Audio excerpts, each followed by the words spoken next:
सुदामा जी महाराज जिनके जीवन में इतनी गरीबी है, अभाव है, और इतनी गरीबी जिसका आप आंकलन नहीं कर सकते। वो श्रेष्ठ ब्राह्मण, आत्मविश्वास है, स्वाभिमान भी है। जिन घरों में कुछ ही घर है जहां वो दीक्षा मांगकर जहां से जीवन यापन करते हैं, और उतने ही जगह जाते हैं वहां से कुछ मिल जाए तो ठीक, और नहीं मिले तो कृष्ण गुण गाते हैं। पर गरीबी इतनी कि एक धोती बार बार जगह जगह से फटी हुई है। कब तक सिलाई करेंगे, कब तक साधेंगे उसको। कई कई दिन भूखे हो जाते हैं। कुछ समय ऐसा होता है कि पति पत्नी और बाल गोपाल सब मिलकर के भोजन कर लेते हैं दोनों समय। कभी ऐसा भी आता है कि एक ही समय भोजन कर पाते हैं। कभी ऐसा भी आता कि सुशीला और सुदामा जी को भूखा रहना पड़ता और बच्चों तक थोड़ा सा कुछ बचता, वो खिला देते, उनको प्रेम से खिलाकर सुला देते और खुद भूखे सो जाते। पर उस सुशीला का धैर्य देखना, घर परिवार को संभालने की उसकी व्यवस्था देखना। किसी के द्वार पर जाकर के रोई नहीं कि मैं भूखी हूं, किसी के द्वार पर जाकर कहा नहीं कि मुझे भूख है। भूखी सो गई, जो दाने मिले बच्चों को खिला दे। पर कभी ऐसी भी व्यवस्था होती माताओं कि एक भी समय भोजन नहीं होता था। अब वो माँ बच्चों को क्या कहे कि बेटा रोटी नहीं है, घर में खाने को कुछ नहीं है, कैसे बच्चों को सबूरी दिलाए। बालक तो बालक होते हैं। तो माँ सो कहती थी बच्चों को बिठा करके प्यार से पास में, बेटा देखो आज का दिन बहुत शुभ है, आज बहुत शुभ दिन है, इसलिए आओ हम सब मिलकर आज व्रत रहेंगे। जब कह देती कि आज व्रत रहेंगे तो बच्चों को थोड़ी तसल्ली होती कि हाँ व्रत है, आज खाना नहीं है, आज भोजन नहीं करना, आज तो व्रत है। पर उन बच्चों को ये नहीं बताती कि घर में भोजन नहीं है। और कई कई दिन, कई बार ऐसे हो जाते कि आज भी भोजन नहीं है, कल भी भोजन नहीं है, 2-2, 3-3 दिन निकल रहे हैं। तो बालक आस लगा करके माँ के चेहरे की तरफ देखते थे, माँ ये व्रत कब तक चलेगा, माँ ये व्रत कब टूटेगा। कष्ट तो होता होगा माँ को, ऐसी बात नहीं है कि माँ रोती नहीं होगी जब अपने बालकों को बिलबिलाता हुआ देखती होगी। कष्ट तो होता था, लेकिन भीतर ही आंसू छुपा लेती थी और बच्चों को कहती थी बेटा बस जल्दी ही टूट जाएगा। और जब बालक बिलखते थे तो एक दिन पतिदेव को कह दिया, पतिदेव कृष्ण के पास क्यों नहीं जाते? कृष्ण भी तो आपके मित्र हैं, द्वारिकाधीश हैं, इतने ऐश्वर्यवान हैं, दुनिया उनके पास जाती, आप कभी अपने मित्र से मिलने नहीं गए, आखिर क्यों नहीं जाते? सुदामा जी का स्वाभिमान देखिए और मित्र के प्रति भावना देखिए। सुशीला क्या दिखाने जाऊं मित्र को अपनी गरीबी? मैं तो यहां दुखी हूं ही, क्या अपने मित्र को भी दुखी कर दूं? क्या अपने मित्र के आगे आंसुओं से रोऊं और ये हड्डियों का ढांचा जो शरीर हो रहा है उसको दिखाऊं जाकर? क्या उसको भी दुखी करूं?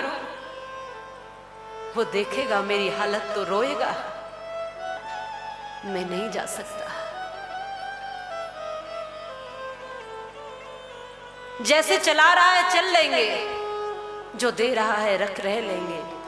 सुशीला कहती है जाने में बुराई क्या है, मैं ये नहीं कहती कुछ मांगने को जाओ, लेकिन मित्र के पास जाना चाहिए। वो द्वारिका के मालिक है और वो सब उनके पास जाते हैं, तो आपके तो मित्र हैं, आप क्यों नहीं जाते?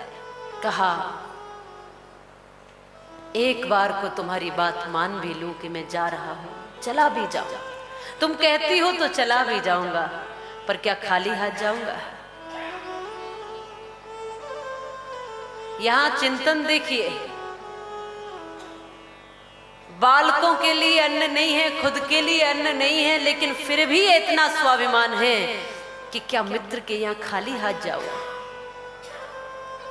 और ये शास्त्र कहते हैं कि मित्र के यहाँ कभी जाओ तो खाली हाथ मत जाओ, गुरु के यहाँ जाओ तो खाली हाथ मत जाओ, संत के पास खाली हाथ मत जाओ, मंदिरों में खाली हाथ मत जाओ, कथा में भी आते हो खाली हाथ। एक फूल ही चढ़ाओ प्रभु को, पर कुछ न कुछ भाव अर्पित लेकर जरूर आना।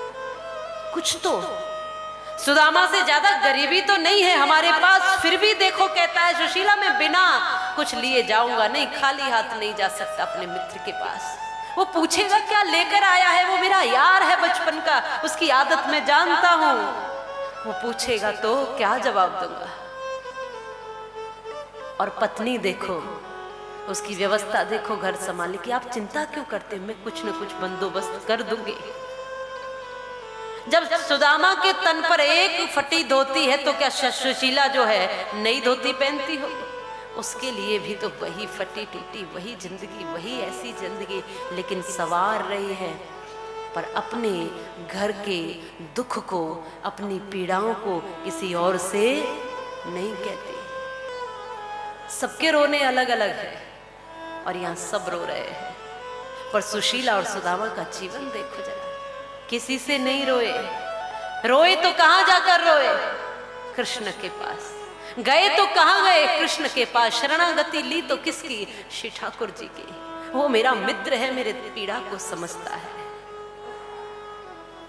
इसलिए कहते हैं कि आज जब भी जी चाहे नई दुनिया बसा लेते हैं लोग, और एक चेहरे पे कई चेहरे लगा लेते। दर्द किसको सुनाए हम अपना, चोट सीने पे खाए हुए हैं। दुश्मनों से करें कैसे शिकवा, दोस्तों के सताए हुए हैं।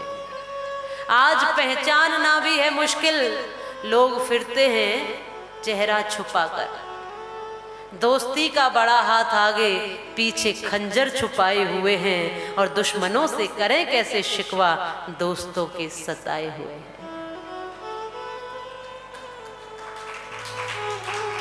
इसलिए दोस्ती भी अपने मन का जो हो, अपने जैसा, अपनी पीड़ा, अपने दर्द को बांटने वाला, ऐसे से दोस्ती करो। और दुनिया में कोई दोस्त न मिले तो श्री ठाकुर जी से निसंकोच दोस्ती कर लो, आराम से उनसे मित्रता कर लो, वो आपके पीड़ा को समझेंगे। सुशीला गई, कई घर दरवाजे खटखटाए, किसी ने दरवाजा नहीं खोला। आवाज सुन के ही दरवाजे बंद हो गए। कौन? मैं सुशीला। अरे कुछ मांगने आई होगी, इस पे है ही क्या, इस पे है ही क्या। और हमारी आदत कुछ ऐसी है, जिस पर है हम उसी के लिए देते हैं, जिस पर नहीं है उसको देते कहाँ है। जो पेट भरकर खा रहा है उसको 56 भोग की थाली सजा कर देते हैं। कोई भूखा आ जाए तो सूखी रोटी बड़ी मुश्किल से निकलती है। अरे जिसको जरूरत नहीं उसको और दे रहे हो, और जिसको जरूरत है उसको रोटी तक नहीं दे रहे हो। एक कौन है? सुशीला। दरवाजे बंद, दरवाजे बंद, सबके दरवाजे बंद। अरे एक मुट्ठी चावल ही दे दो, बस मैं अपने पति देव के लिए मांगने आई हूं। वो लेकर जाएंगे द्वारिका के राजा के पास। अरे द्वारिकाधीश उनके मित्र हैं, जब लौट कर आएंगे तो जरूर मैं तुम सबका जो कुछ होगा वो दे दूंगी, मैं किसी का नहीं रखूंगी। अरे हाँ, द्वारिकाधीश इनके पति के मित्र है, क्योंकि यहाँ किसी अमीर किसी गरीब की मित्रता अमीर से होती कहाँ है। लोग तो यही सोचते हैं, गरीबों के मित्र तो गरीब ही मिलते हैं, अमीर कौन गरीब को मित्र बनाना चाहेगा। वो कहती है कौन कैसा मित्र, इतनी वो द्वारिकाधीश और ये गरीब सा एक फटी धोती में घूमता है, इसके मित्र है वो कहती है दरवाजा तो खोलो। कई दरवाजे माताओं खटखटाए, तब जाकर के 4 मुट्ठी टूटे चावल मिले हैं। फटे से कपड़े में, चिथड़े से में लपेट करके वही दे दिए, पतिदेव ये ले जाओ। 4 मुट्ठी टूटे से चावल फटे से चिथड़े में बगल में दबा करके सुदामा चले।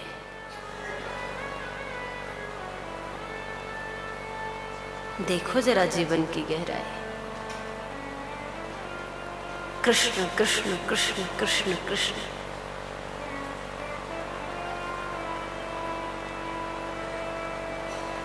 कृष्ण कृष्ण कृष्ण कृष्ण। कभी पथ पर चलोगे तो कृष्ण स्मरण करो, देखो कितना पथ जल्दी आ जाता है, जल्दी मंजिल आ जाती है। कृष्ण याद किए, मल्लाह बनकर आए और गोविंद ने तो द्वारिका में रख दिया। जब कोई सहारा ना हो तो गोविंद सहारा बन जाते हैं।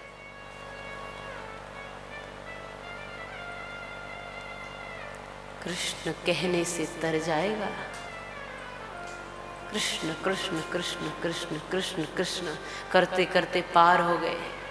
सुदामा जी को पता भी नहीं चला कि कितना अनमोल प्रेम उनको कृष्ण का मिल गया, केशव का मिल गया। सुदामा का काम है कृष्ण तक पहुंचना, और सुदामा पहुंच ही रहे हैं। कृष्ण कृष्ण कृष्ण कृष्ण, और नगरी द्वारिका की आ गई। आज होश आया, सुदामा ने देखा बड़ी जल्दी आ गया। अरे सहारा किसने दिया? कृष्ण ने, द्वारिकाधीश ने। तो भोले भाले से सुदामा पूछ रहे, ये द्वारिका है क्या? है कौन सी नगरी? तो द्वारपाल कहते द्वारिका छे, गुजरात है ना, गुजरात में है, तो सब कहते द्वारिका छे, वहां है को छे बोल। अब सुदामा भोला वाला सोचता है, मैंने तो एक ही द्वारिका सुनी थी, ये 6 द्वारिका। अब एक मुश्किल से मिली है, अब इस सुशीला ने किस झंझट में डाल दिया। अब 6 द्वारिका हैं, कौन सी द्वारिका में कृष्ण है, कैसे? भैया ये द्वारिका है, द्वारिका 6, यहाँ के राजा कृष्ण है। कृष्ण 6 बोले, कृष्ण भी 6, द्वारिका 6, कृष्ण भी 6। अब कहाँ कहाँ ढूंढूं? अब एक ही द्वारिका और एक ही कृष्ण हो तो पता लगा लूं। कहाँ फंसा दिया सुशीला ने, द्वारिका भी 6 और कृष्ण भी 6। अब क्या किया जाए, कैसे ढूंढूं? अरे भैया इनमें से कोई एक द्वारिका निकाल के दो ना, जिसमें हमारा कन्हैया रहता है। उन्होंने कहा कन्हैया तो यहाँ रहता ही नहीं है। ले अब तो कन्हैया भी यहाँ नहीं है। इतनी मुश्किल से इन हड्डियों के ढांचे को सुलझा सुलझा कर पहुंचा था, क्योंकि खाल तो यही थी नहीं, हड्डियां ही हड्डियां थी। कैसी कैसी मुश्किल से आया था। अब यहाँ कृष्ण ही नहीं है, कन्हैया ही नहीं, अब यहाँ से कैसे जाऊं? तो भाव समझा, क्योंकि द्वारिका है, ये कृष्ण के दूत है यहाँ पर, तो भाव समझ गए ब्राह्मण का। आपको किससे मिलना है? मुझे मेरे बचपन के यार कन्हैया से मिलना है, जो यहाँ का राजा है। यहाँ कन्हैया कोई राजा है? तो राजा कौन है? बोले यहाँ के राजा तो द्वारिकाधीश भगवान श्री कृष्ण। कृष्ण? अरे तुम्हारे लिए वो भगवान कृष्ण होगा, मेरे लिए तो वही मेरा लंगोटिया यार है, वही मेरा कृष्ण, मेरा कन्हैया है। वो तो बचपन का दोस्त है, मित्र है। अच्छा, देखते रह गए द्वारपाल, इतनी आत्मविश्वास से बोल रहे हैं सुदामा। इस अवस्था को देखते रह गए कि इनका मित्र द्वारिकाधीश। फिर भी